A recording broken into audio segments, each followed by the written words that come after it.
Rating my drink. We're gonna have a Hey, little too. Miguel Iturrate back here on the MMA Museum podcast. And, we do a lot of interviews here, obviously, but we're in heady territory this time. We got Monte Cox, a frequent guest, pretty much, but manager extraordinaire. And we are in rare territory. We have Tim Sylvia here, and that means we have a man who has held the UFC title not once but twice. And we don't get many UFC champions here. We've done a few, but definitely a pleasure. Tim, how are you? I'm good, man. Good to see you. I understand you went through some a knee surgery recently. Why don't you tell I people just about that and your recovery and stuff? I just had full knee replacement on it'll be Tuesday, will mark 6 weeks. So it's good. I'm moving around. I actually rode the motorcycle twice already. So it's strong. It's just still a little painful, but the pain really is the pain I have now was basically what I had before my knee surgery. So, about 3 more weeks is supposed to be 100%. So I'm good. I just got to do the next one end of the year.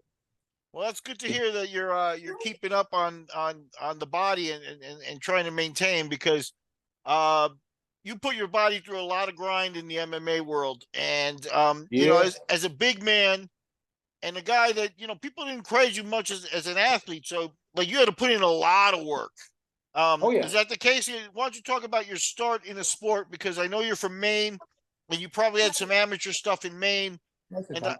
I want to ask you maybe a little bit about the little bit of controversy early in your career where I think you took a loss to George Rivera, who's a middleweight, and that happened up in the Northeast before you ran into Monte Cox and became Yeah. championship Oh yeah, material. that was he was heavyweight then. I mean, that was just an it wasn't even a pro. It was just an amateur, basically grappling match with slaps. Okay, okay, Yeah. but where were you coming from? Were you athlete in high school, or were you just a big tough guy? No, How would you? I wrestled in high school, but I wasn't good. I was like a 500 wrestler. I took karate, for 3 or 4 years growing up and stuff, and I just started grappling with Marcus Davis. If you guys know him, Yeah, and we just started we were bouncing together and we were grappling together just to get better. And I started doing some boxing and stuff, and I enjoyed that. And just some, the Rhode Island Valley Judos kind of showed up. And at the time, I was playing semi-pro football, and I was like, well, I like to fight. Let's just try it and see how it goes. So the first time I did Rhode Island Valley Judo, I knocked the guy out in like 14 seconds, open hand strikes. And I thought I was going to jail because they had to break the ring down and call the ambulance. And but the kids started having seizures, and I was like, oh, well, it was fun while it lasted. I guess I'm going to jail. I was freaking out, but no, that didn't happen. It was all in the underground. It was with Kip Kohler and those guys that run Naga. So they invited me back to fight George, and I lost the decision to him. They were just 1 7-minute rounds. And then the next time I could do it was in a big boxing ring, and I went against, I think, Randy Randy Rowe, maybe his name might have been. I'm not sure. But Jamie Levine was there, and we all know about Jamie Levine. He's a little sketchy. But the winner of that match was going to be given a 3-fight contact with Jamie, and it was going to be, I think 25, 25, 35, whatever. So I won the title for Rhode Island Valley Tudo, and I was like, well, in order to get to the next stage, I really, really got to go to a different place besides Maine. I was the toughest guy there, I was the toughest guy, and as you know, like Tito Ortiz, he's always the toughest guy in his camps, and his fights got harder and stuff. You see, he wasn't doing well.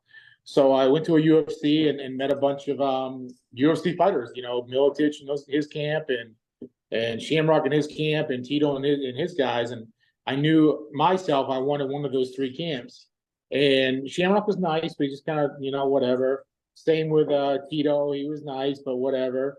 Miletich and 4 or 5 of his guys. Miletich is spitting chew on the floor and looks up, and I'll never forget this. I mean, it's been 20 some years, how many now? Yeah. He looks up, he's like, holy shit, you're big enough to eat hay and shit in the middle of the road. Do you fight? and I'm like, yes, sir. Yes, sir. He's a little shit. Come to Iowa. You want to train? And we're like, this guy, Pat Miletich just invited me to come to Iowa and train. I'm like, absolutely. And then the other thing, Gian McGee was fighting on that card that night. And we went to it was in New Jersey as fans, and me and 2 buddies walked up to by the back doors and kind of pulled on the doors. They didn't open. All of a sudden, doors opened up as security, And they looked at me, oh, well, come on in. What are you doing out there? I'm like, we just went out and walked around a little bit. It's like, well, shit, come on in, guys. They thought I was Gam McGee. You know, I was 6'8", he was 6'10". We're like, holy shit. So we get in the arena when Randomman's in the cage warming up. And like, you know, I remember, you know, after I've been in the UFC, all of us would go out and get warmed up in the cage and all that stuff. So we were already in there. It was crazy. I probably could have went back to the locker rooms and met everybody, but, you know, that didn't happen. I was a little bit more scared about it, just being in there. So, yeah, I met Pat. He invited me out, and I literally went out to Iowa, and probably a couple months later, and, you know, trained for a couple of weeks, got my ass kicked every day, and just came back every day. And everybody was always like, are you going to move here? You're going to move here? And I'm like, man, that's not me. I can't just move here. I don't want to move here without being asked. And Pat, you know, Pat had me, after about a week, Pat had me come stay with him in his house, in his basement. And he took me to the airport and asked me, he's like, hey, man, he goes, you got a good attitude and everybody seemed to like you. And you work hard. If you want to come out here and try to give us a shot, you're more welcome to. And I'm like, that's all I needed. I went back to Maine and sold off everything I owned and moved to Iowa with a pickup truck full of beds and TVs and clothes and and hoping that I got that contract from Jamie Levine, but I never did. So I had to start working in a strip club, and luckily Monty was a frequent visitor there, and I just kind of kept rubbing shoulders with him all the time, and just kept hounding him. And he would see me in the gym working out all the time, and he started getting me fights. So, well, that's one of the things that we've talked to a lot of people from the Militich camp. I've talked to Pat. I talked to another guy that is dear to your heart. I think a guy named Josh Neer that you had a great relationship with. And everybody says the same thing about Tim Sylvia. Nobody outworked him in the gym. Where did that come from, that work ethic? Because that's what got you to the top, right? Yeah, it definitely did. I was probably the highest working heavyweight in the division. I just knew that I wasn't gifted with athleticism, but I was gifted with size. And Pat embedded into us, the only thing you can control in a fight is conditioning. So if you're in better shape than that other guy, that's one thing you can control in a fight. And that's the only thing you control in any fight is your conditioning, no matter what. You might be a better striker, but he might be lucky and he landed a punch or a submission or whatever. And then also I kind of, as funny as it may sound, Jens Pulver was the biggest asshole to me in the gym. He didn't like me. I don't know if it's because I was the biggest guy in the gym. He had little man syndrome. That was just Jens. He just had little man syndrome. Always had an eagle or a chip on his shoulder. But I watched that guy work out, and he was the hottest worker in the room. And he was a hell of an athlete, hell of a wrestler.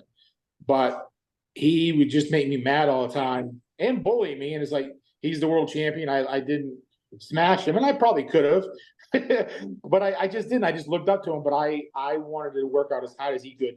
And every time I fought, it wasn't just, as you know about my childhood growing up with my mother and stuff, it wasn't just to prove her wrong, but it was to prove the Genzi wrong too. Because, he was just a little dick. He was just a dick. Wasn't he, Wani? He was a dick to me. He was like that to everybody. I took it to heart. But you especially got on his nerves. And I was always bullied growing up. I didn't grow. My sophomore in high school, I was 5'8". Then all of a sudden, I started growing, and I'm 6 foot, and then I grow 4 inches over the summer, and I walk into my senior year at 6'4", and everyone's like, "Holy crap!" Then all of a sudden, I'm 6'6", and then I leave high school and I grow 2 more inches. So I was always bullied. I was short and fat, and that's why I hate bullies. And I got even with Genzi though one time. I don't even know how it came about, but Pat told him to grapple me or something.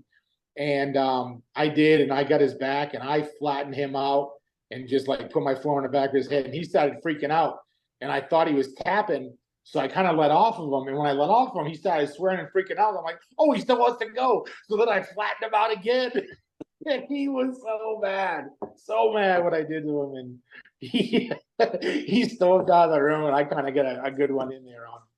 So there were several things that we did with Jens. I remember when we were in Montreal, and he came out wearing that jersey, and you go, yeah. I got that same jersey, and I go, you got to put it on. And Jens would if Tim would do anything that Jens had done or thought about, he'd go crazy, like a kilt or furious. Yeah, huh? Yeah, he would be furious. Yeah, furious. Yeah. So I knew if Tim came down the runway in the same shirt. And he did, and Jens is flipping around like crazy. It was so much fun. Yeah, and then Jen was got on this kick about buying Nike Shocks. So I went out and started buying Nike Shocks, and oh my God, he was so mad. Like I would see what he would wear, and I'd go get the same ones. Of course, mine were 15, and his was like size 7. But I mean, still. Now that room you talked about, the Killers. room in Iowa, and you fit right in there. You're the biggest guy in the room, but they had a heavyweight named Mark Hansen. Did you ever have any Mark Dude, Hansen I might have been the biggest, but I wasn't the toughest, man. Mark Hansen used to hand me my butt. Steve Rust, Nate Schroeder, Brian McGivern when he was heavyweight. But I mean, Steve Rust was probably my number one training partner, and he ragdolled me all the time. But that was the great thing about that room is I got beat up every night for 3 years, and I kind of remember like my big turning point in the room. I think it was like after I won the Hawaii Super Bowl big tournament. And that was a big tournament. That was a big turning point for me and Jens too. Big bonding moment. I'll go to the Mark Hansen thing. Mark used to beat me up really good, and he was really good at kickboxing, standing up. And I remember he kicked me like 3 times, and I blocked all 3, and he started limping. And then I put it on him. Like I mean, I'm blasting him, making him jump around the room, and I rocked him, and we stopped before the round was over. And he looks at Pat, and he's like, he's better than me now, man. I'm done. I'm not too old for this shit. I just can't do this anymore. I was like, oh, wow. But, now I go back to the whole Jens thing. Mine and Jens' turning point was Hawaii Super Brawl, and he cornered me for it. Because money was too cheap for me to fly me out of cornerman. He's like, well, Jens is coming for a special appearance, so he could just corner you. I'm like, oh, great. This guy, we don't like each other. So he brings him out there, and Jens is like, I just need you to listen to me and do exactly what I tell you to do. I'm like, all right. So that's one thing I was really good at is listening to my corners. No matter what they said, he would say jab, double jab, whatever. And I did it all. Everything he said, I did. And I knocked out the first guy. So it's like, it was good. He's like, oh, I'm good. I'm proud of you. Congratulations. Huh? Mike Whitehead. Yeah, Mike Whitehead. So then the next night, we're going, and now the crowd's getting into it because every time Jens hollers to me to tell me what to do, I do it. And the crowd's like, it's like a freaking video game, a human video game. Every time, Jens say double jab, everything. I was just doing it. And I just, went along and knocked everybody out. And afterwards, Jens, I hug him, and I hug him and stuff. And he's like, man, I am so proud of you. Because I'm really proud of you. He was all the bullshit that I put you through. It's because I saw something in you and all that. And because you've really come a long way. I'm proud of you. So yeah. Well, you guys both had tough upbringings. I mean, yeah. Very similar. Yeah, it's funny. I'm with some friends tonight, and we touched a little bit of that. But yeah, he got the shit beat out of him by his dad, and I had the shit beat out of him by my mom. So yeah, it was real close, similar. Now, let's talk a little bit about that Super Bowl tournament because Monty, you remember this tournament goes down in history. At the time, Super Bowl was actually probably the biggest show on the planet. One of. I would say one of. Keep in mind, just in perspective, TJ in Hawaii, he got Bolander for their debut. Like he brought in Shamrock's guys for debuts. He brought in Matt Hume's guys for debuts. He brought in, guys like yourself. Monty was bringing people over there. Monty and TJ went on to have a pretty special relationship. But for the early days when the UFC was struggling in, small shows in war memorials, basically, he was filling up the Blaisdell Arena with 5,000 people. Vitor Belfort's debut was there. He was doing stuff that was even beyond the UFC at certain levels. Yeah. That tournament, by the way, was his and mine together. We did an 8-man qualifying tournament in Hawaii. Then we did an 8-man qualifying tournament in Des Moines. And then we did an 8-man qualifying tournament in Salt Lake City where Tim went. And so we took the top 4 from each, gave us 12. And then we added 4 at-large guys. And that was the 16-man tournament. That's how it was. It was ours together, but we called his Super Bowl because it was in Hawaii and we thought it'd sell better. Sure. Now there were some amazing guys in there, like, Ben Rothwell, another guy. Tim, what did you think of when you saw the field there? What was your mindset? Because like you said you're in the room, you're coming along. You at this point, you said, you know, you were waiting to get invited to Iowa and stuff. When I met you, you were already like a champion with the champion's mentality and stuff. How did you grow into that? Were you confident at the Super Bowl tournament? You know, Monty's an amazing manager, and he really did a great job building me and building my confidence. Like, you know, we kind of knew like my nemesis were going to be wrestlers. You know, I had a good stand up. I already came from a stand up background, but it was wrestlers and stuff. And you know, when I was in Militich, that was like my weakness is wrestling. So I like for 3 nights a week, I wouldn't even go to the Militich camp to work out. They would send me over to Illinois and go to a college wrestling. I'd have to do college wrestling practices. Augustana, right? Augustana, yeah, with Steve Rusk and the heavyweights over there. Because Steve was a 3-time All-American, and he went there, and then he was working out with me and stuff. But it was just all I did was work on wrestling my takedown defense. And if nobody could take me down, I was knocking them out basically. Yeah, and the other thing that was weird with that tournament, Tim got 7 wins in 2 weeks. I mean, you went right from Salt Lake, and I wasn't even supposed to be in it. So right, Tommy Sauer, Monty brought Tommy Sauer down to train with us because I was a big dude. He's like, man, you need to come down to Iowa if you want to train with some heavyweights. We got this guy Tim. He's coming along pretty good. He's a pretty good fighter. He's big, and Tommy was probably 220, 230. Monty, 30, and I'm 6'8", you know, 300, and I beat the shit out of him so bad that he went to Monty. He's like, yeah, I can't do this tournament, dude. There's like 4 or 5 guys in there like Tim because I'm in trouble. So Monty's like, do you want in the tournament? And I'm like, hell yeah. Yeah. And then he just walked right through it. And all of a sudden, I mean, he goes from like 3-0. It was all 7 knockouts too. Yeah, 3-0 or 4-0 to all of a sudden. And Joe Silva was already calling me when Tim was just like 3-0. And I'm like, hold your horses. I mean, we like to get guys experience and make sure when they went into the UFC, they were ready. We rarely put someone in that wasn't ready. I mean, I can't tell you how many first UFC fights our guys won, but they're damn near all of them. You know, we were ready. And so I wasn't sure about Tim. I mean, he had a great win against Rothwell in Stars and Stripes for me in my show. And that right there that's where my eyes opened because I knew Rothwell, I think he was 19 then, but he had fought for me before. And he was a big ass dude. And Tim handled him pretty good in an all stand-up fight. And but then when he went to that tournament, man, he just started wiping the floor with people. So the next time that Joe Silva called, I was ready. And I said, okay, now he went from 3 or 4-0 to 11-0. What am I going to say? And he let me pick the first opponent, and that was Cabbage because he ducked him.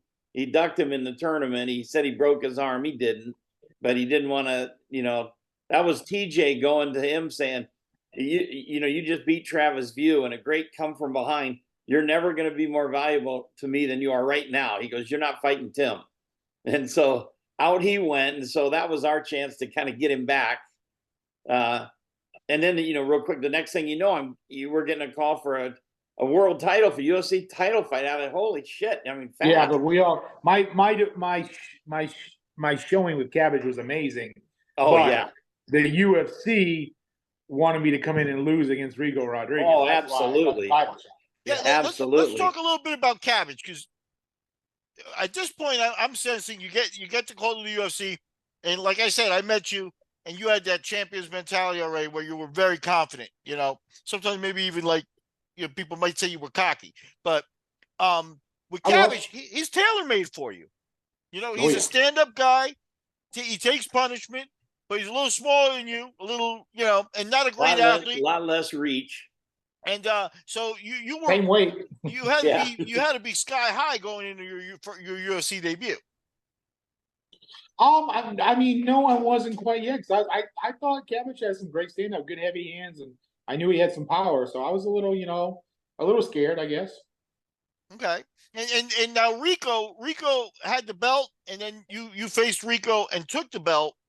But what was your mentality with Rico? Because Rico was a guy with a reputation, now a ground fighter, jiu-jitsu, you know, at the, Right. at the time an Abu Dhabi champion. That's something at Miletich that, you know, you maybe hadn't experienced yet and not at that level. So what was your mindset going into the Rico fight? I was very confident in Rigo because we didn't think his stand up was great. And then I wrestled and grappled with guys better at Miletich than Rico Rodriguez. Rico So, didn't but like to get hit. He didn't like to get hit. And then going into that fight, we were like, this is a win-win situation for us. If we lose, well, we just lost the heavyweight champion with only one UFC fight. If we win, well, things are going to change. You know, I got to say this. We were Tim and I don't know who else was with us, but we're all sitting down at the cafeteria. Remember this? And all of Tony Franklin, me, you, and Tony. Yeah, Rico's got 15 people over at the table, you know, a little ways, but they're looking over at us and laughing and all that shit. And you can see Tim just heating up. And I remember he looks over and he goes, "We'll see how much they laugh when I put my hands on their boy." And I was like, yeah. And and then you're like, "What's up now?" You know, looking at they were so cocky, so confident, you know, overconfident, and he felt pretty good about it. Well, Rico, they asked Rico who he wanted to fight, Tim Sylvia, Gian McGee, or somebody else. He's like, he took the easy route, he thought, and picked me. The first time, real quick, the first time when Rico shot in and Tim basically threw him across the thing, Rico's face just completely changed. Like, oh shit. Because if you don't take him down, it's an ugly night. And you could just see the change when he tossed him. I remember it plain as day. Yeah. Double underhooks and threw him aside. Yep. So you now you're UFC champion. Now, how was the reception back at Miletich's? Because you had Pap, you had Jens, you may have Matt probably already had a title. So now I still had one guy that didn't like me. And before that fight, it was Matt Hughes. He was arrogant, cocky asshole. And I literally walked up. He was in Pat's office, and I go, "Dude, what's your problem with me?" He's like, "I just don't like you." I'm like, "Why?" He's like, "I don't know, I just don't like you." I'm like, "Okay, is there anything I can do to fix that?" "No, I got enough friends." I'm like, "Okay." And if you ask anybody, you know, everybody has this perception about Matt Hughes. They think he's a wonderful man. He's a douchebag. I mean, I love Matt. I love Matt. He lived with me. He was one of my best friends, but Matt was not a nice guy. Yeah, but I remember one time he fought. I think it was on Monty's show Rings. He fought a veteran guy named Brett Alzawi, who Brett knew him, and you know, at Hook and Shoot they had talked, and they were hanging out and stuff. You know, Matt was about as cordial as he could be because he was a guest. He wasn't fighting. Now, on the day of the fight, Alzawi comes up to me, goes, he was scared shitless. He was like, he's being a dick. You know, he's being really mean. You know, like playing mind games and stuff. And Matt didn't even need the advantage, but he'd already won that fight beforehand because he played a real hard mind game with everybody. So yeah, I remember that about Hughes, that he was when he got serious, it was serious. Yeah. So after that fight, he calls me and he's like, "Hey man, just wanted to congratulate you. You know, good job. But just so you know, you're not a champion until you defend that belt." Okay. So and then it was that, and then he started coming around, you know, and then, you know, when I knocked out McGee, he was the first one in the cage to congratulate me and stuff. And after that, him and I probably became the closest in the room, you know, as all the guys. You know, Tony Frickle was one of my best friends forever. When he was in the room. Well, true. But yeah, I mean, Matt lived with me, and we did stuff outside of the UFC and stuff like that. So he was one of my best friends. Now, one of the things that comes up with Tim and the controversy is that you didn't actually lose the belt, that you gave it up because they popped you for stanozol. You were always pretty honest about this. Now, what I want to ask you is, was there this effect of, because the UFC always had what we used to call the eye test, where it's like you had to look like a fighter, and like Joe Silva would be no bones about it, tell you, you know, you're chubby, or you know, you don't look like a fighter, you bulk up or something like that.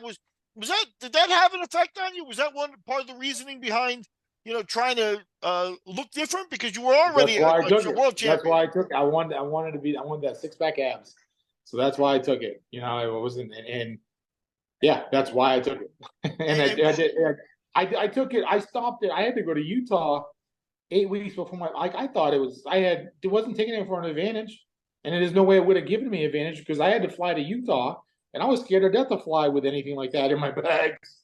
So I went to Utah and trained with Jeremy Horn up there for that fight and for high elevation, and then went straight to Vegas to fight Gan.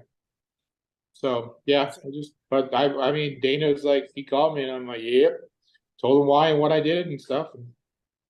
yeah, now, was Joe Silva a little bit of an influence on that? I'm not trying to talk shit Oh, about Joe, but he was Joe, the guy who liked that. Joe was friggin' Hitler. You look at Hitler. Hitler's what, 5'5", absolutely nothing. But the Supreme Race is what, over 6 foot tall with blue blonde eyes, and then you got 5'5" Hitler. That was Joe Silver. But yeah, I mean, if you want more money or you want to get headlining shows and stuff like that, you gotta look better. You gotta trim up a little better and stuff like that. Yeah. Those two, Miguel, always struggled. It was always a battle. They were always, throwing barbs at each other and stuff like that. I mean, but it was pretty real. That you guys really didn't like each other. I mean, why would you like you and Joe? Because why would you like Joe? He treated you like shit. I mean, yeah. So they really didn't like each other. I always tried to be kind of in the middle because I'm still negotiating money and deals and stuff. But Joe would bring up, in the negotiation, personal stuff like, I just don't like him. I don't think people like him. No, he's the least popular heavyweight. And I go, that's just not true. It's just your perception. But there was so much stuff going on back then. I mean, it's crazy. Every time you sit down with someone and talk, you remember a whole other boatload of shit. That Militich team in general, we were just so busy, just traveling everywhere. And if someone got out of the UFC, I'd get them in something else, and then we'd be going there. I was taking people to Japan for rings and stuff like that, and it just never ended. It was a crazy time. Yeah. Now, Tim, at some point, I think the title was vacant, and you come up against Frank Mir for the belt. Do you remember? Is that correct? Do you remember that fight? Obviously, that was one where you had a setback, and you got a pretty bad break in the arm. And to be honest with you, watching the fight, it looked like you were ready to keep going. I was pissed. He broke my arm, and Frank was weak, man. I picked him up and spiked him, and he went limp. And I'm with a broken arm. I'm like, one more spike, and I'm gonna start jacking my left. I'm gonna knock this guy out, and then I win with a broken arm. But Herb stopped it. Yeah. How was that break though? Because how was the recovery from that? Because it was a break in a bad spot. I fought 5 months after. Okay. You didn't get plates or anything like that? I had 3 plates. Yeah, 2 in the radius and 1 in the owner. And I went and knocked out West Sims, and then I got a title shot against Olofsky. Because Frank got in a motorcycle accident and broke his femur. Okay, so actually, you were gifted with a real quick recovery time too. Then that's kind of a blessing as well. Hopefully that comes up with your knee now. Herb Dean definitely saved my career. No doubt about that.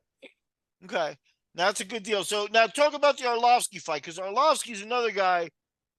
You probably had to feel like the UFC liked him better than you. Oh, absolutely. He looked the part. He didn't speak English. He was mysterious, and he was knocking guys out. He looked mean and nasty, and I thought they liked him better than me. What's the shitty about that is I panic tapped. I just got a broken arm, and then when he dropped me and jumped to my heel, and it goes pop pop pop, and I just panic tapped because I'm like, I'm not having something broken again after my arm break, and I might have been able to get out of it, maybe not, but I panic tapped, and I was like, okay, live to fight another day, and back to the drawing board. Yeah. Okay. Now, everybody remembers you got your revenge. You actually got a rematch with him, and you won the UFC title back from him. That's the story there? How was the mindset going back into a rematch with Arlovsky, and how were things different there? Obviously, you'd had a few fights under your belt, and you weren't thinking about the injuries anymore. It's understandable, Yeah, I mean, I went into that fight very confident. My weight was wicked low. I think I was like the lightest I've been. I was like, I had a nutritionist, and I was down to like 257 or whatever. I was that's the rippest I've ever been. I think it was like 7% body fat, and I was fast, and just got with a different trainer when it came to strength conditioning, and I was fast, and I was hurting guys in over in Utah training, and then in Ohio and Indiana, and I was just hurting a lot of guys, and we just knew if we could just stay away from the right hand, I'd be okay. Sure enough, got dropped like in the first 30 or 40 seconds.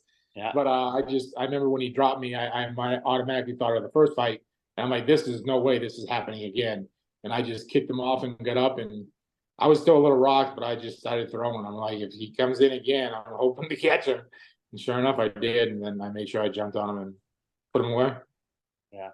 So, and what's funny about that fight was, go back to the first fight, I got treated like shit with the UFC because I was brought in to lose. So whenever a title fight happens, you get hotel suites and get your own locker room and all that stuff. Well, I didn't get that because Rico brought in Trinidad or whatever, and he got my suite and all that stuff. And now I'm getting ready to fight for the title again, and I'm fighting Arlovsky, and I was kind of getting shunned.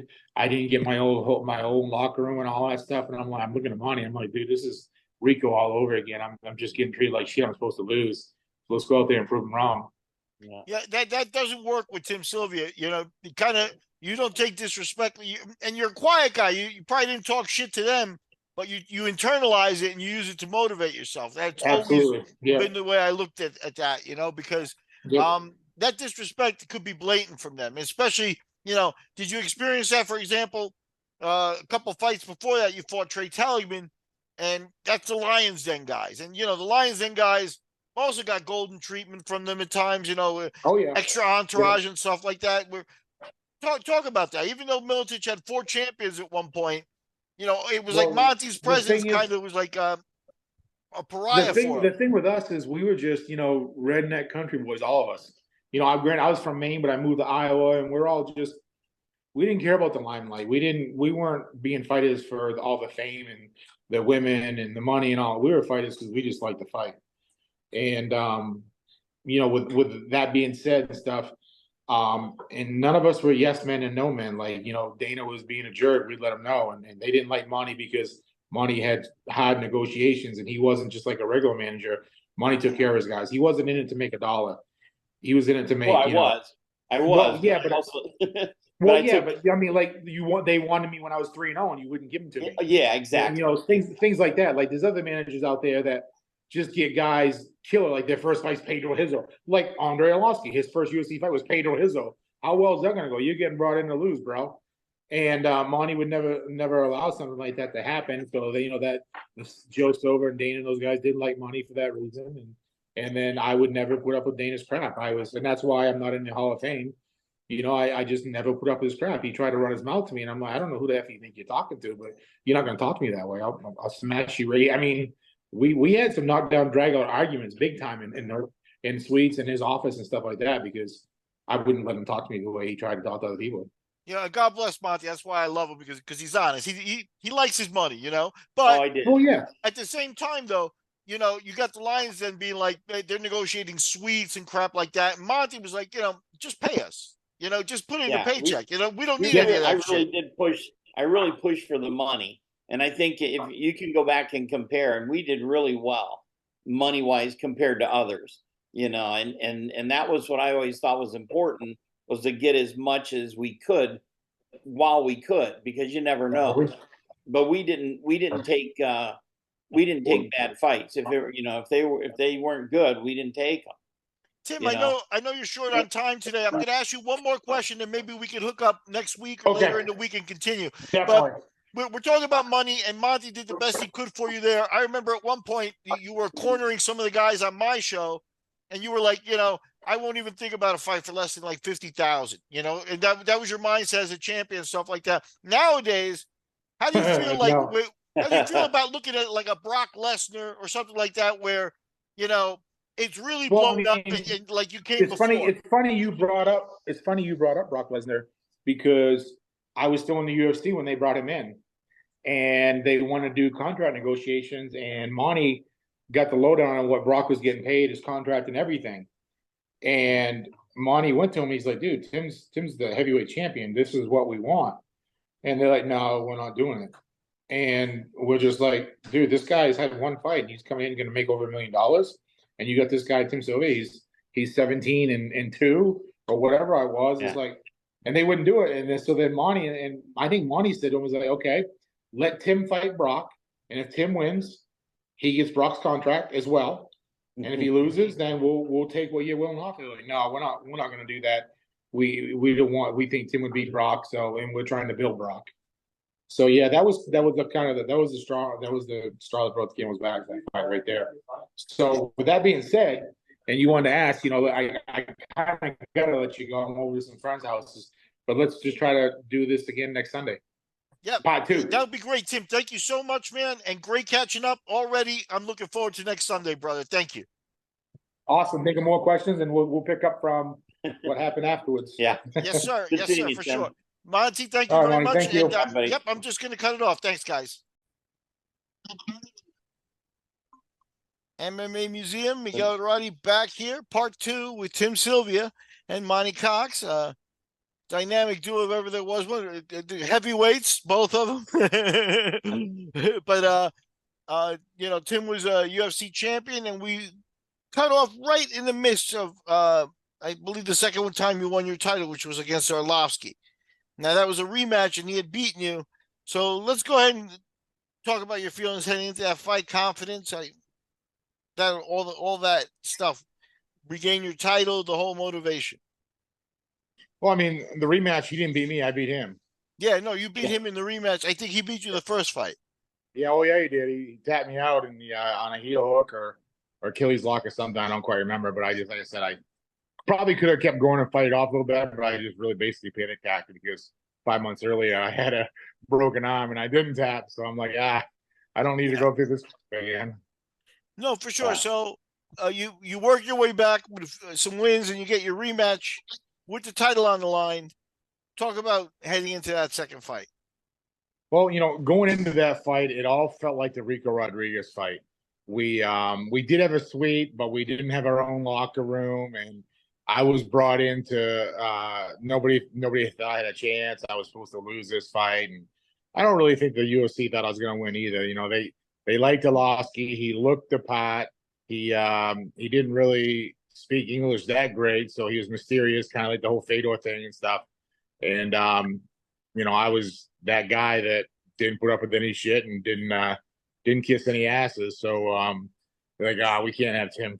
Hopefully Tim doesn't. I might be speaking out of my butt. I might not even be speaking the truth, but I just felt like I was never really appreciated and wanted to be. I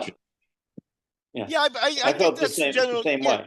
And I think that's a general impression that the UFC at this point was cutthroat and, didn't reward people when sometimes, they had earned it.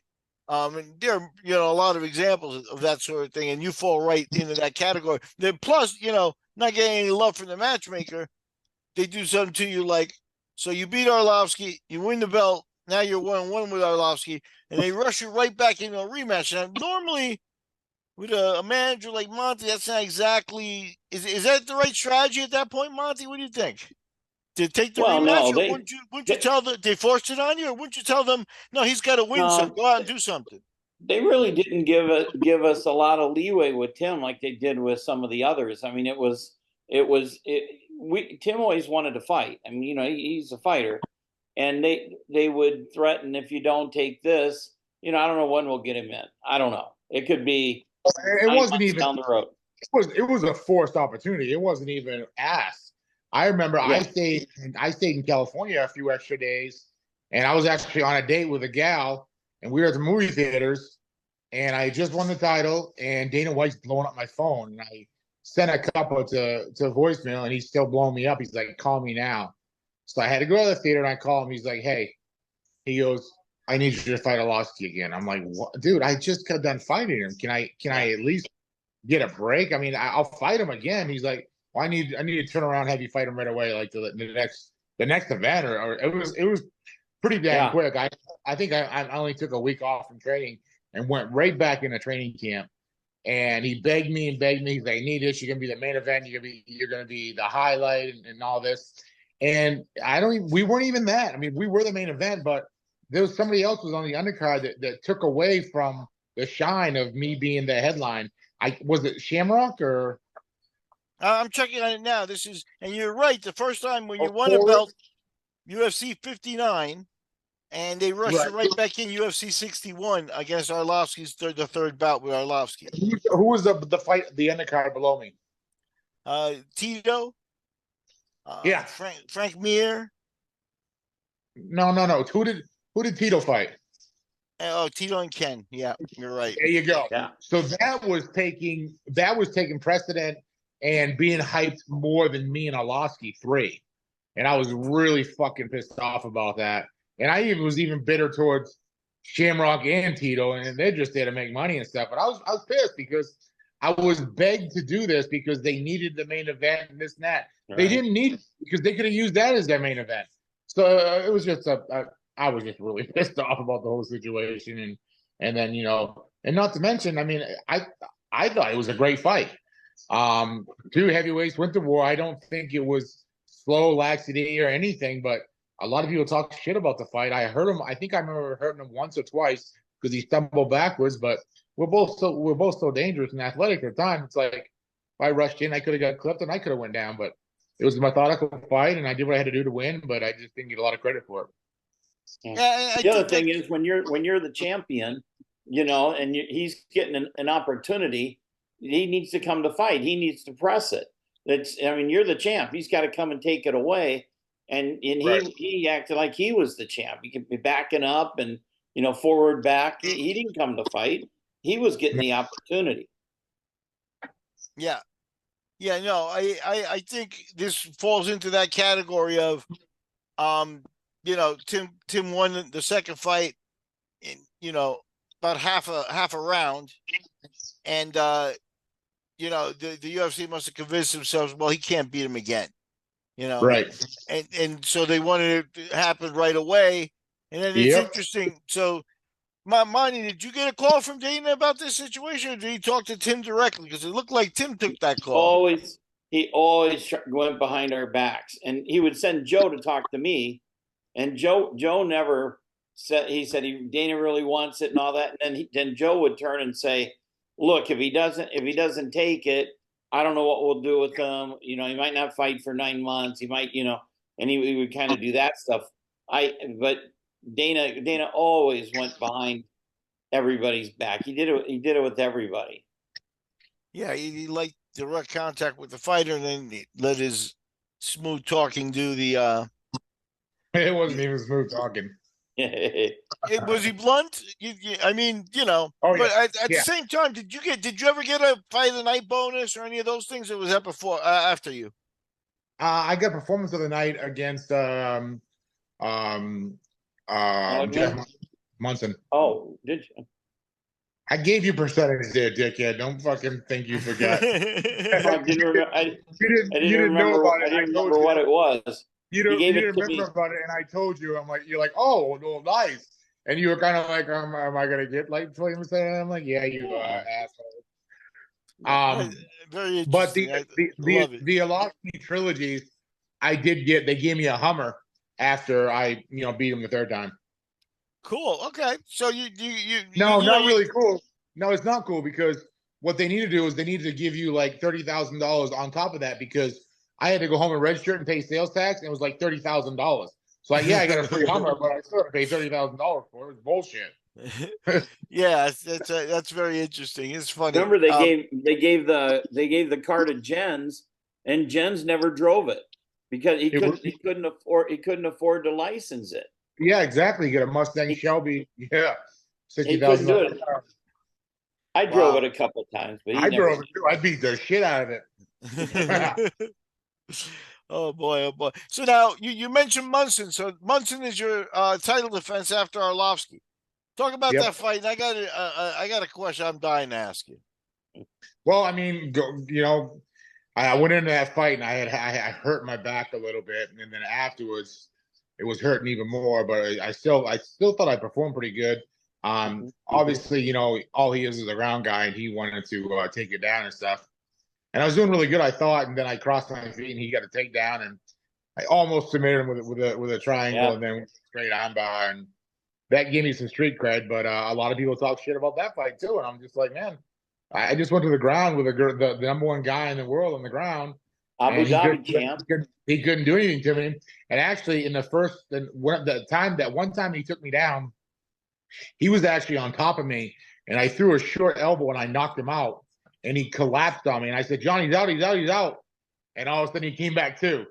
And I was like, "Ah, man."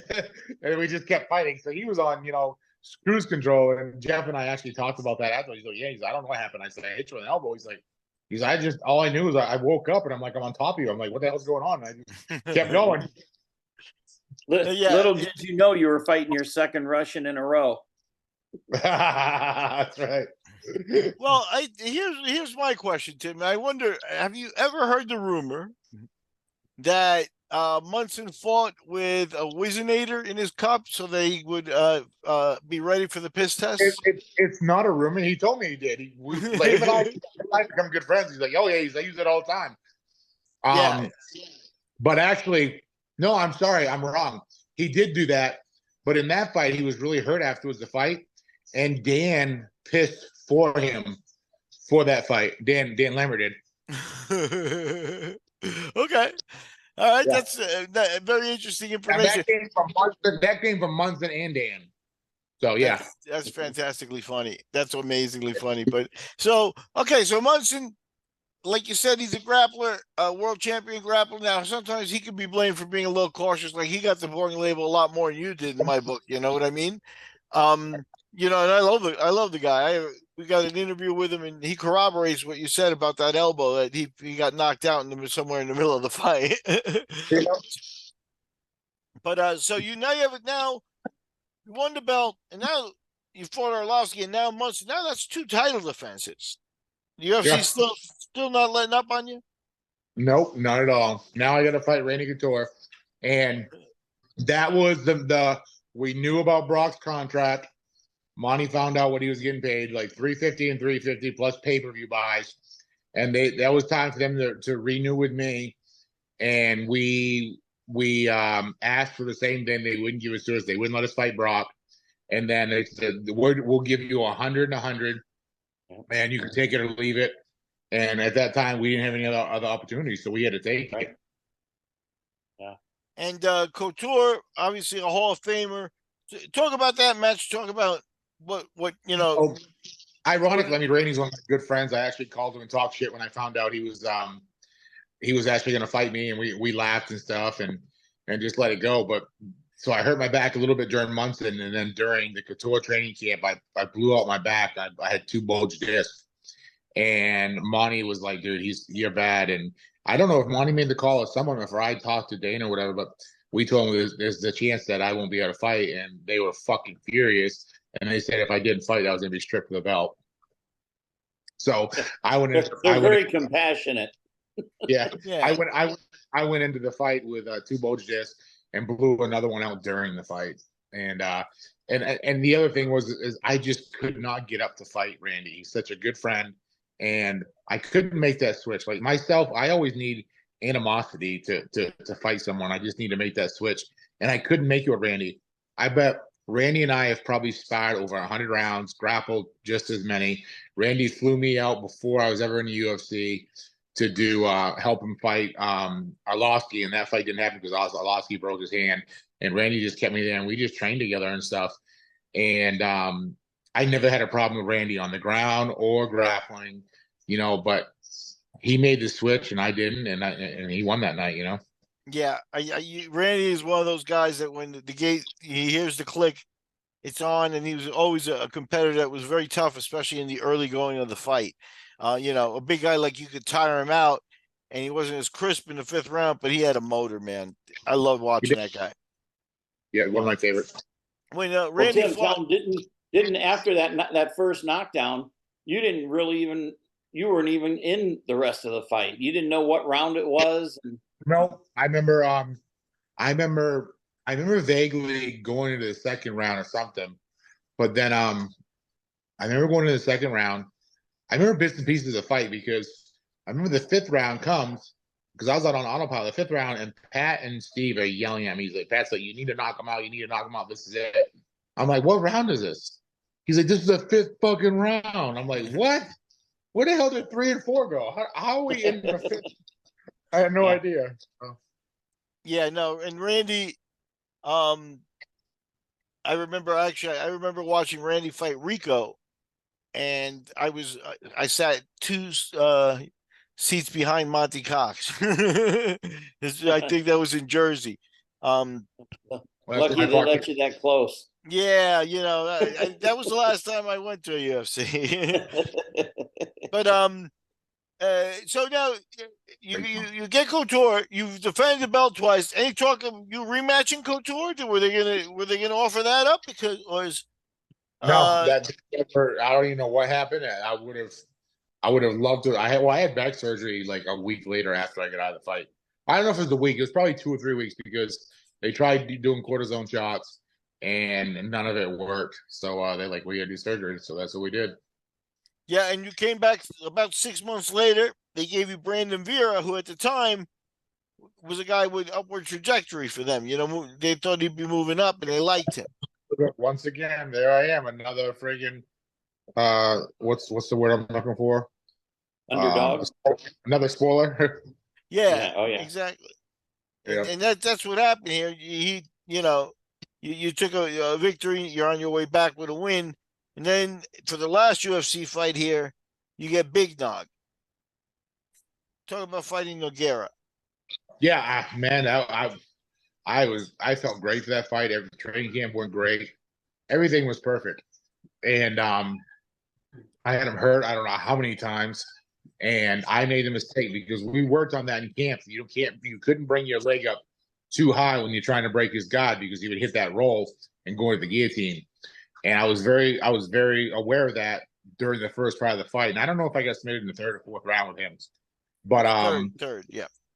I was just in a hurry to get back up, and I rushed getting back up. And instead of they taught me all through training camp, put your hand on the hips, break his posture with your elbows, and then scoot back with your legs, and then get up. Don't try to bring the knee up and then pop up that way. And I just made a stupid mistake, and that he capitalized on it. But let's just say I didn't make that mistake and rode out the rest of the fight, I would have won it. I mean, he was just. Oh my God! I thought that was one of your better performances. Yeah, you took a guy and just dominated him. 1 and 2 or 10-8 rounds easily. Yeah, I mean, you were hitting him so bad, I was starting to feel sorry for him. I mean, his whole face was messed up afterwards. I mean, he was a mess. I mean, that was really. I mean, it reminds me of Tito and Horn when Tito gets up and.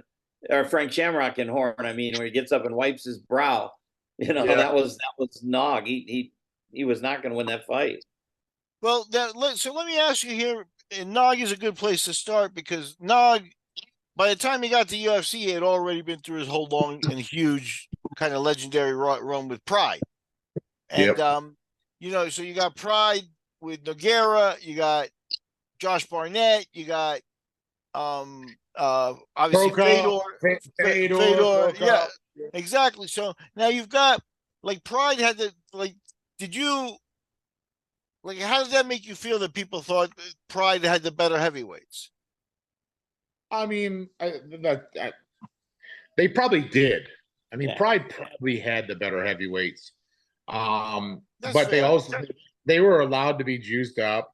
They were allowed so many different things that we were not. But I mean, I think I felt I was in the top 5 of the best heavyweights in the world. And I felt I showed that against Nogueira. Granted, he caught me and that was that, but I was dominating the fight the whole time. I think I would knock out Krokop if we were fought because I'm really good against southpaws. I was really good at feeding him the straight right constantly.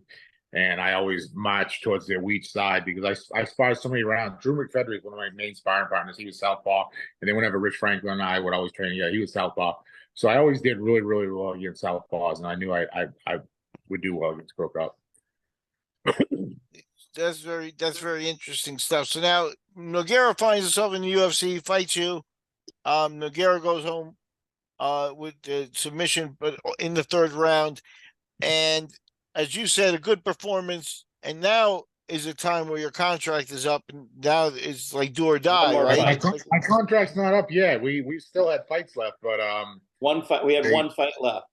Yeah. Okay, so you have one fight left, but your next fight's not in UFC. So at some point they either had to let you out of the contract, which would be unusual, or I'll let you. Monty, I'll let you handle. I'll let Monty handle this. Yeah. No, actually, Joe Silva called me and he said, "Look, we're not going to renew Tim's contract. We have one fight left.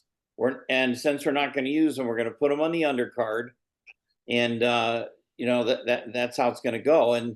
And I said, why even go through all that? Why waste 200,000 on you? You don't have anyone that's going to beat him in the undercard.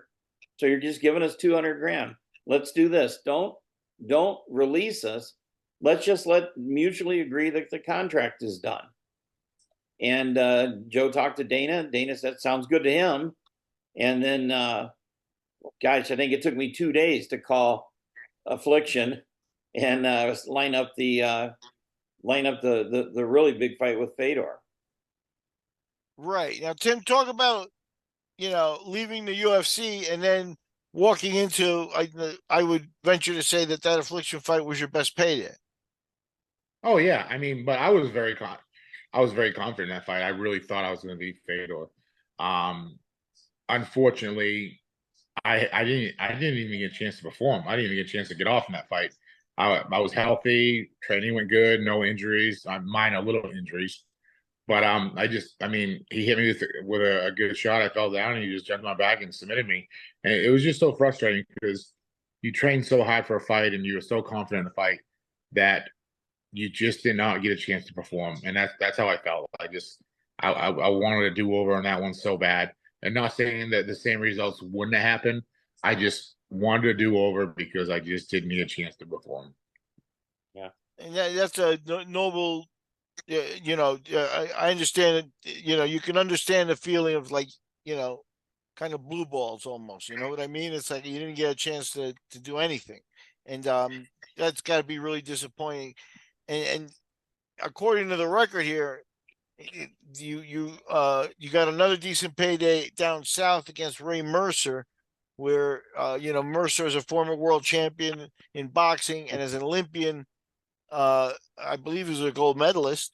He in the heavyweight division. Mercer was a guy crossing over to do MMA, kind of at the end of his career, but a mean dude. You know what I mean? Ray Mercer, throughout his whole career, he's the guy people may remember. It's like an all-time knockout that they always show of him destroying Tommy Morrison.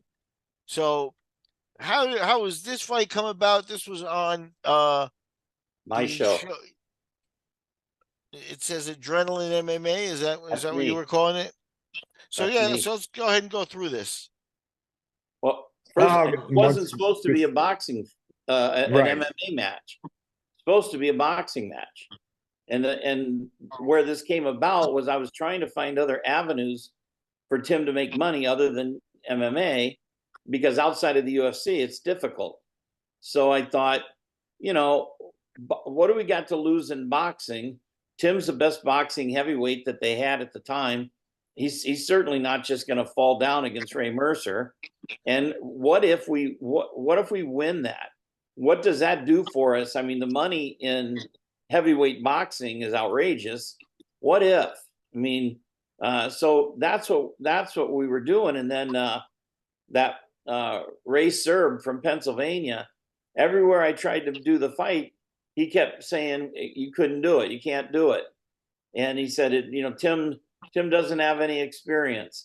And I'm like, he's got all these fights. He's the best guy in the world in MMA, heavyweight striker. And Mercer's still decent, but he's 49 or whatever years old. And he just would not do it. And so we made the decision the day before the fight. I had to because he called and he wouldn't let me do it. That's impressive. Now, I'll be honest with you. You got to give Mercer preps for taking that. I mean, he needed the money too, right? But yeah, he that's needed still it some bad. balls. He needed it bad. So, but so they called and you know, I always say that was one of my biggest mistakes was I in my head I was like, I'm not going to let that midget Serb. I'm not going to let him, you know, do this, you know. And then, of course, a handful of years later, you got you got you know, the crazy matchup in Vegas with McGregor, Mayweather, yeah. Yeah, and Mayweather. And I sent a thing to Serb. Hey, are you complaining? I don't hear anything now. What's up? You know, how could you attack ours? Hell, you know, Mayweather was more in his prime than, you know, the Mercer was, and McGregor wasn't even near the best striker in his division. And yet, you know, his response was, "This is more than a match. This is a happening." Yeah, he just was chicken shit to say anything in Vegas. He didn't want to step on any toes. Yeah, so. No, for sure. I immediately, when you guys mentioned, you know, that was a boxing match first, and that the commission, you know, that you were experiencing problems from the authorities, so to speak, that's the first thing that came to my mind. What about Mayweather McGregor? 0-0, 49-0, GOAT, etc. Just listen to him tell you. You know what I mean? Yeah. So, yeah, it didn't make any sense, but he kind of got my goat by doing that, and I was a little cocky at that point, and I'm like, I'll show you. I'll do this thing where there is no commission, and I'll do MMA, which you have no control over, and that's kind of made that decision, and stuff. Yeah. But I was hoping Tim would take him down. Yeah, that was me being just fucking stupid because Ray ran his mouth so much, and Monty said he's like, I don't care what he says. He comes back in the locker room, take him the fuck down. Yeah. And I just didn't listen to anybody. I wouldn't act cocky. I'm not knocking the fuck out. And sure enough, I mean, I kicked him once, and he came in, and I laid a straight right, and it dropped him. But he threw an overhand right, and he dropped me. We both fell at the same time. The only shitty part is I fell backwards, he fell forward, and just climbed on top of me, and they stopped it. Yeah, yeah. I'm behind Mercer, and I see his knees buckle, and him drop, and I'm starting to jump and go, holy shit, Tim just knocked it. And then it went like a tree, just down he went. And holy shit. You know, I mean, it was so dramatic. And yeah, had he not, you know, they both landed flush. We don't really know how that match would have, well, if Tim takes him down, it's over. We know that, you know, but stupid. He doesn't know anything on the ground. But anyway, yeah, it was. So, yeah. And I mean, at this point, you know, after the Affliction fight, you know, you got a good payday, but the bottom line is Affliction didn't last long, and they weren't an outlet. So now, once again, UFC screwed me over on that deal because when they ended up buying out Affliction, they honored everybody's contracts with Affliction except for me, Andre Arlovsky's. They did not bring me over. They did not bring Andre Arlovsky over, but they brought all the other fighters, all the other heavyweights over from Affliction over to the UFC except for me and Arlovsky. And Fedor. Well, yeah, technically, but yeah, no, that's you know, I guess they felt they had already done 3 fights, so you know, were you thinking about going back to the UFC? Would you have considered it or was it simply if they were the best offer, that's where you would have fought? I wanted to go back to the UFC, and the UFC sent me a contract to bring me back, and we signed it and sent it back to him, and then Dana decided to be a fucking douchebag and say, "Yeah, never mind, forget it." Yeah, it was all done. True story. Thanks to Sean Shelby. Sean Shelby made it happen. Tim, that was where you were going to go in as the alternate to the tournament against Daniel Cormier. Win, lose, or draw, I still get 2 more fights in the UFC. Yeah, and what ended up happening was the guy that they took instead, which was Cormier, I think. He ended up, he won the alternate bout. And then went into the tournament and won the tournament. Right. I mean, could have been your spot. Well, it was my spot. I mean, that's what I'm saying. If Dana would have. Yeah. Now, let me ask you, Tim. At this point, you know, you said like you took a phone call directly about the fights, and Monty would talk to Joe Silva, and they already had this kind of kind of way about doing things. Did you get the feeling at this point, obviously, that they didn't want Monty? And did they actually say anything about that, or was it just kind of the atmosphere? Just the atmosphere, man. Yeah. They had a way of shutting down, and then once it starts to get, once it starts to get Joe Silva here, and you get that buddy phone call from Dana. Dana's a gambler, and he's playing the gambling game because that's going to work with a lot of people, but it won't work with everybody. You know what I mean? Right. So, definitely interesting stuff there. Definitely interesting stuff. So, next up, you get a fight on AMMA 4. So, Monty gets you a cleanup fight against Josh Riley. Is that? That was that was on my show too. Yeah, Monty cleaning up there in Omaha. So you kind of Alexander was the main event, and then Tim was the co-main. Okay, so if you could set up that fight, that would have been fun. So Tim, right after that fight, however, is kind of what I wanted to talk to, because now you're fighting an international guy, and this has kind of got a little bit of a pro wrestling edge, not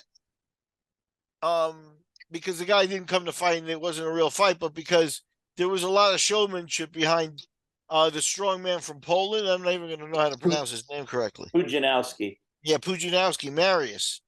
And what were your thoughts on this fight in Mushin? I wasn't too concerned about it at all. I knew that I was going to go in there and dominate the guy. And I did. There wasn't even really much of a fight to me. Like 2 minutes into the 2 minutes into the fight, he had already been like 4 different colors. I mean, he went from white to blue, then he was green, and 2 minutes in, he's purple, and Tim's just throwing him around. I mean, it's like, what the hell? I mean, this guy's the strongest guy in the world, and he tossed him all over the place. That was a fun fight. It was a fun fight to perform in too. Yeah, to his credit, this is kind of early on in the strongman crossing over to do MMA's career, but he went through ups and downs and stuff, but he fought for a long time and stuck with it and improved, just to give him. Still fighting. He may, you may totally be right, actually. Hats off to him. He made a career out of it. Now, in this winning streak that you're piling up, probably the best name on there is another guy who at one point was on the UFC's short list, is Paul Bontello. Talk about this fight.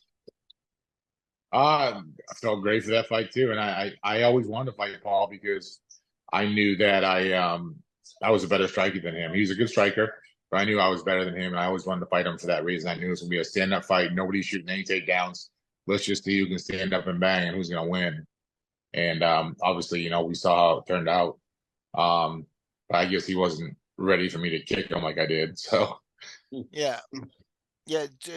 winds up being a KO late in round 2, but you got to him. Bontello obviously also kind of known for his hands. Now, at this point, though, your size and kind of skill combination, you've beaten guys who are known for striking, and you're still sometimes not given the full credit. Like, he's just a big guy.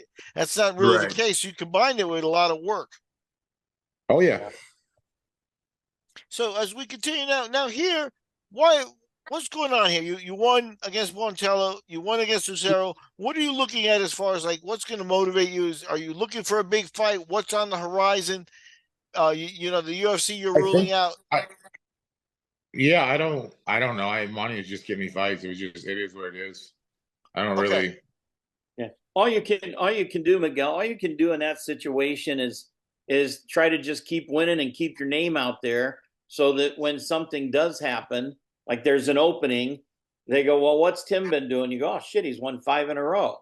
That's what you prepare for. Same thing we had to do with Sean Shirk when they booted him. He had to get 10 wins in a row, and finally he came back. But that was my thing. Same with Matt Hughes. Same thing with Matt. He was going to quit, and you got to just keep them active. It's more important at that point than the money is to keep them going. And they got to fight decent guys. You can't it's not like in boxing where you're a world champion and you lose and now you're fighting a guy that's 2-18. It has to be someone decent. Even Robbie Lawler. A lot of people don't understand. All the guys we named are all your guys, and they were all kicked out of the UFC. And you revived their career and put wins together and kept them active to where the UFC is calling again. And that's what they did for us. But then they redeemed them the deal. Yeah.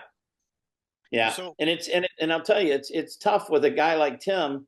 I mean, it's not like people that once you wipe out everyone that's in the UFC and such, now it's slim pickings, who not only who makes sense, but who wants to fight him for the money that's available out there in these smaller shows.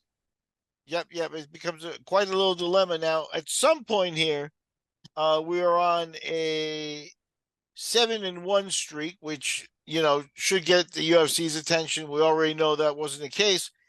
Boo-hoo on them. But along comes ONE FC. Now, this is early in ONE's run. I believe this was on their 5th show that you appeared. But this is the Asian company that's still running and kind of going strong. And, we'll see if they ever make a splash in the States. But they're still out there running big shows.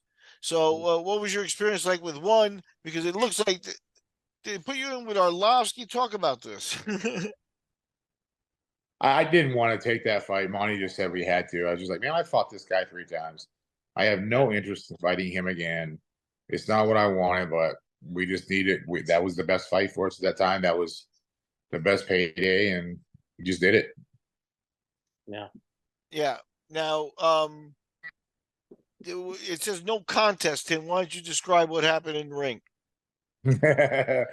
We still didn't like each other, and it just got dirty, man. Like I remember him and I going, fighting, and then I remember we were in the center, like dirty boxing, and he was like rubbing his his beard up against me and like trying to like grind his hair into my eye, and I got pissed off and I fucking headbutted him, and they stopped us and gave warnings for it and shit, and then I think he ended up dropping me. Imagine every time him and I fought, he dropped me except for the 3rd time. He drops me and I go to get back up and he sock kicked me a couple times, and I guess it wasn't legal because they have to it's legal or something. Yeah. Okay. Yeah. So now, you're at this point you've gone through a huge UFC run now that you've fought on smaller shows and stuff like that. How was your reception with ONE after that fight? Did you get the love from them? Did they feel like they were gonna? I know you went back, but were you? Yeah, I wasn't happy with them. I didn't think they had great love. I broke my hand in that fight.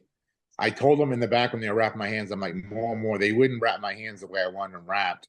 I ended up breaking my hand, and I had to pay money out of my own pocket to get the hand fixed because they didn't do it.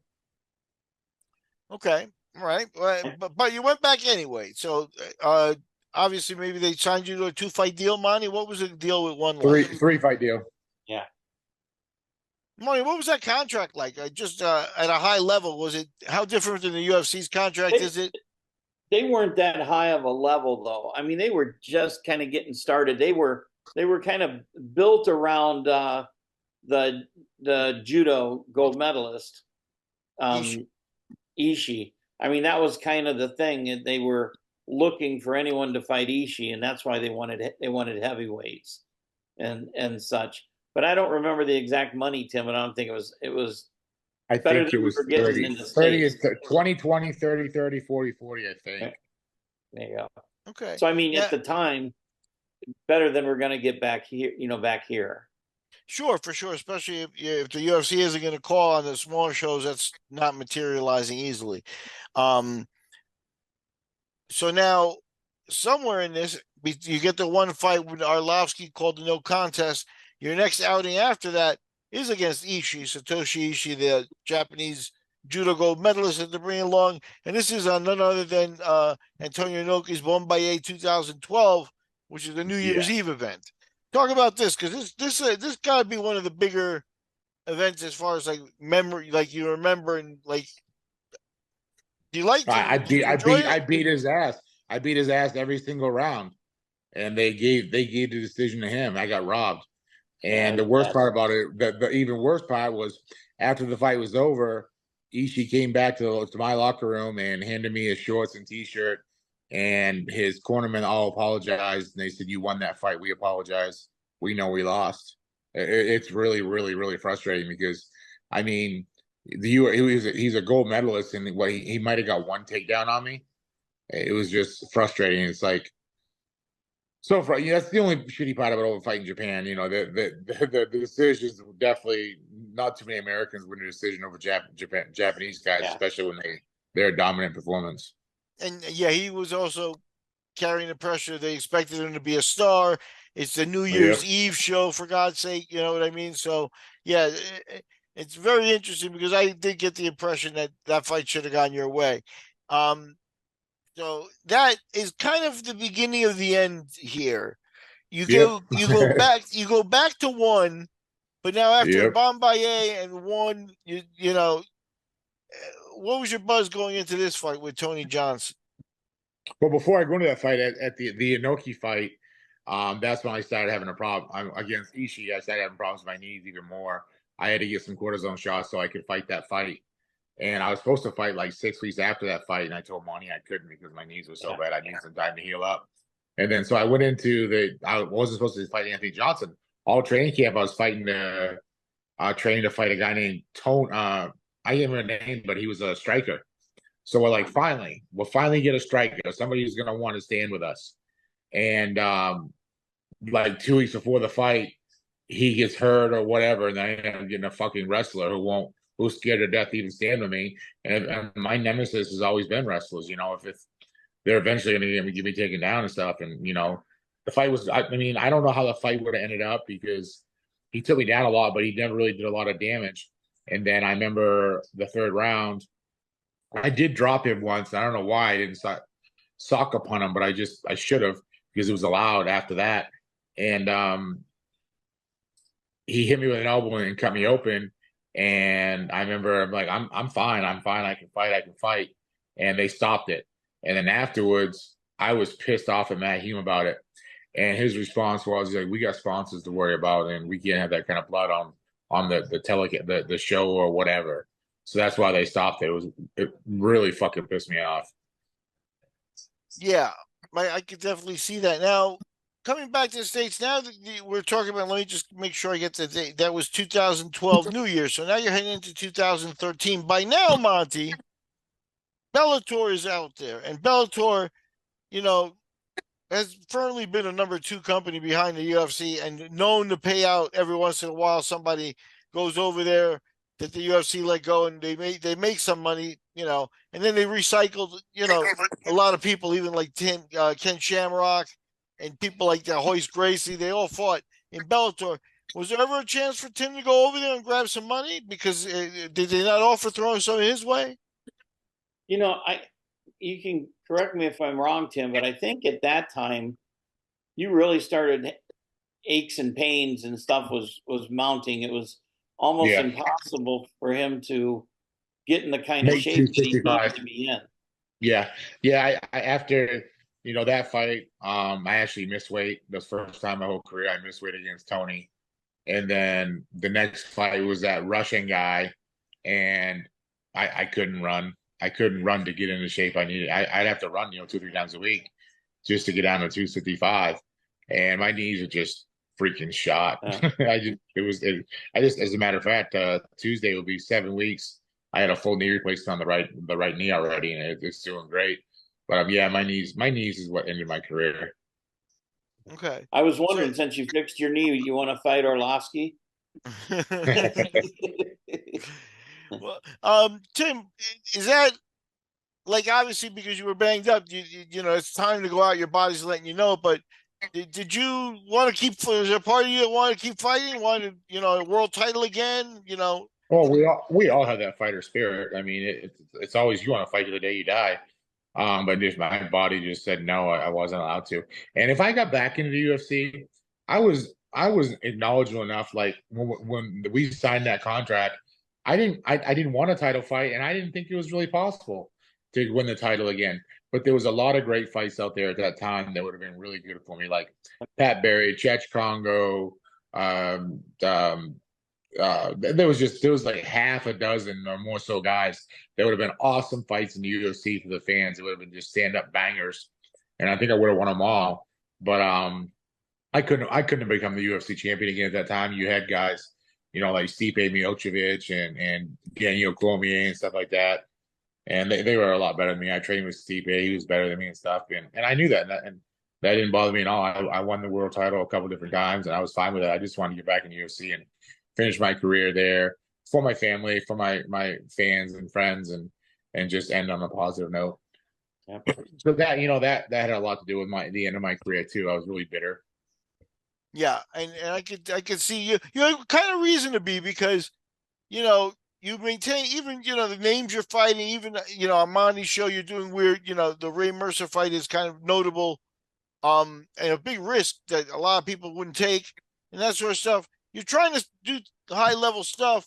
You're not getting the reward of the call to the big show. That'll work on your bitterness over time. You know what I mean? Oh yeah. And now I don't want to keep you on the bitter side. Hopefully we'll figure out a way to end positively here. But you're not in the UFC Hall of Fame. No, I don't think I ever will be. Now, let's talk credentials. Do you think that you have the credentials? Now, there's some ups and he's downs. got the credentials. Vanderlei Silva just got in the UFC Hall of Fame. What the fuck did he do in the UFC? In the UFC, yeah. Nothing. Lost twice to Franklin. He had great fights to watch, and I love Vanderlei Silva. I'm a big fan of his. Matt Serra, what the fuck has he done to be in the Hall of Fame? Stephan Bonner. I mean, there's a lot of guys that are in the UFC Hall of Fame that don't have your resume. Fine, that's great. That's great they're in there, but I definitely 100% deserve to be in there. I had the credentials. Frank Shamrock does too.